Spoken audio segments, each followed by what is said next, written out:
So picture this. You're a teenager and you are absolutely convinced you've stumbled onto something massive that the rest of the world has completely missed. For 17-year-old Sean Anderson, the normal world feels like a suffocating cage, and he is obsessed with hunting down this phantom signal leaking into the atmosphere. But to actually decode a high-frequency broadcast like this, he desperately needs the cold concrete logic of his military codebreaker stepdad, Hank Parsons. Now, Hank is a guy built on facts, not fairy tales. Yet, when he finally takes a hard look at the raw data Sean intercepted from a satellite center, his skepticism instantly shifts into profound curiosity. All right, let's jump right into Section 1, the 3 literary deadbolts. Hank quickly realizes that this intercepted transmission isn't just random static. It's actually a highly sophisticated, multi-layered cipher. And whoever sent it, they clearly know the darkest secrets of literary history because the message is locked behind 3 incredibly famous texts. We've got Jonathan Swift's Gulliver's Travels from 1726, Jules Verne's The Mysterious Island from 1875, and Robert Louis Stevenson's Treasure Island from 1883. That's 3 radically different authors writing in 3 entirely different centuries. But as Hank and Sean start peeling back the layers of this code, it hits them. These legendary authors are all describing the exact same coordinates on Earth. And here is where it gets crazy. When they physically overlay the map boundaries hidden inside the pages of these 3 classics, a hidden landmass just pops up right there on the paper. They figure out the signal was actually sent by Sean's long-lost grandfather, Alexander, who's claiming he found Jules Verne's actual, physical island near Palau. Hank, still playing the skeptic, agrees to take Sean out to these coordinates, totally expecting to just prove to his stepson that there's nothing out there but a whole lot of empty water. Moving right along to Section 2, the atmospheric vortex shield. Okay, so to actually get out there, Hank and Sean hire this wonderfully eccentric local pilot named Gabato, along with his fiercely protective daughter, Kailani. They take this rusted-out helicopter into the Pacific, expecting pretty smooth flying, but they definitely do not find empty water. Instead, they slam right into an atmospheric vortex shield. This isn't just your standard tropical storm, folks. We are talking about a permanent, stationary, Category 5 hurricane acting as a violent biological barrier to hide the island. The metal of their helicopter is literally screaming under the immense pressure, all the instruments go totally dead, and gravity just spins out of control. They crash violently through this massive wall of water and fall straight into a prehistoric abyss. Which brings us to Section 3, Inverted Island Ecology. Somehow, miraculously, they actually survive the crash.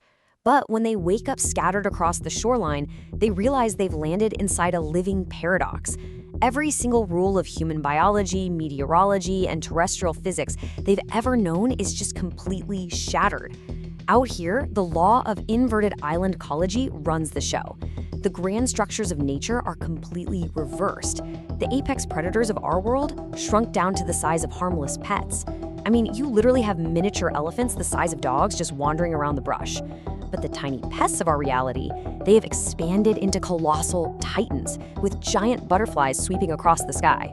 And as they try to process all of this, a pretty terrifying truth sets in. They are absolutely no longer at the top of the food chain.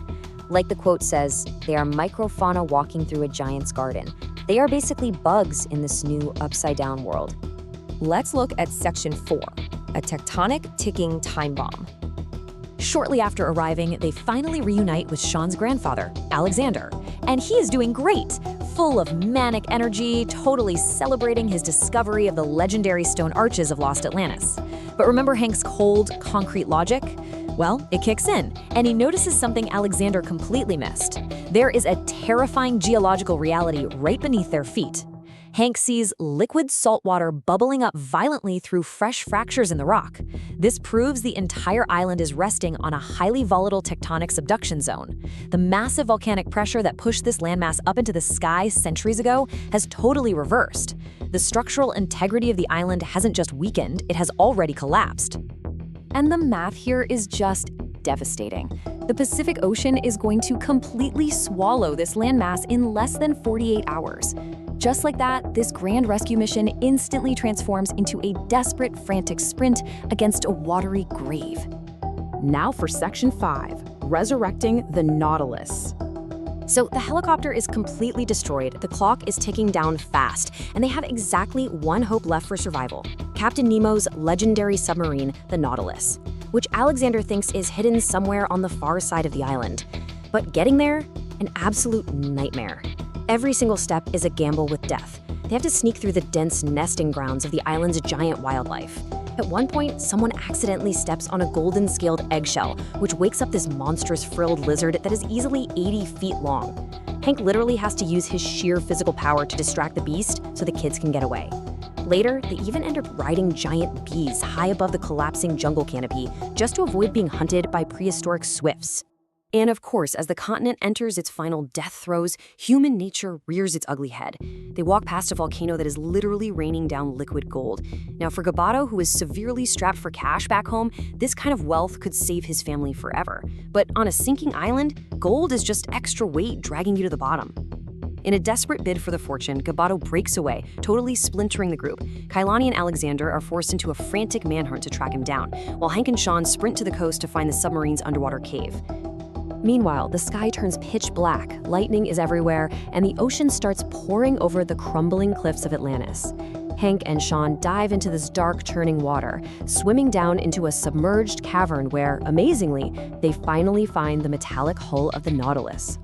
But there is a huge problem. The vessel has been dead for over 140 years. The engines are freezing cold, and the main power grid is completely fried. So, how exactly do you start a dead submarine while your oxygen is running out and a cave is actively collapsing around you?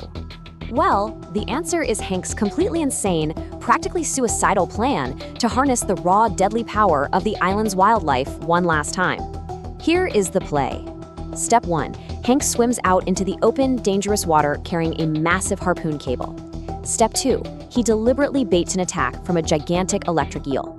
Step 3. He harnesses millions of volts of electricity from the creature's strike. And Step 4. He channels that raw electricity directly into the submarine's hull to shock the whole thing back to life. And incredibly, it works. The power surges through the ship, those ancient propellers roar to life, and the Nautilus breaks free from the cavern right as the island undergoes its final, catastrophic collapse, plunging Atlantis back into the dark depths of the Pacific. Navigating totally blind through falling boulders and violent underwater currents, Hank and Sean actually manage to surface the submarine just in time. They pull Gabato, Kailani, and Alexander from the swirling ocean vortex right before they drown. The group makes it back to civilization entirely changed. Thanks to just a single salvaged ancient coin, they are wealthy beyond belief. But honestly, more importantly, they are forever bound by surviving an adventure that proved the wild fiction of the past was actually real. Which leaves us with this final, pretty thrilling thought. We've just seen how the legendary texts of Swift, Stevenson, and Verne weren't just fun stories. They were actual maps hiding in plain sight. So, if the wild fiction of the past was actually real, what other impossible mysteries are actively calling out to us right now, just waiting in the dark for someone with the right frequency to listen? Think about that for a second. It completely changes how you look at our perfectly mapped out world, doesn't it? Thanks for joining me on this explainer, and hey, keep your eyes and your frequencies wide open.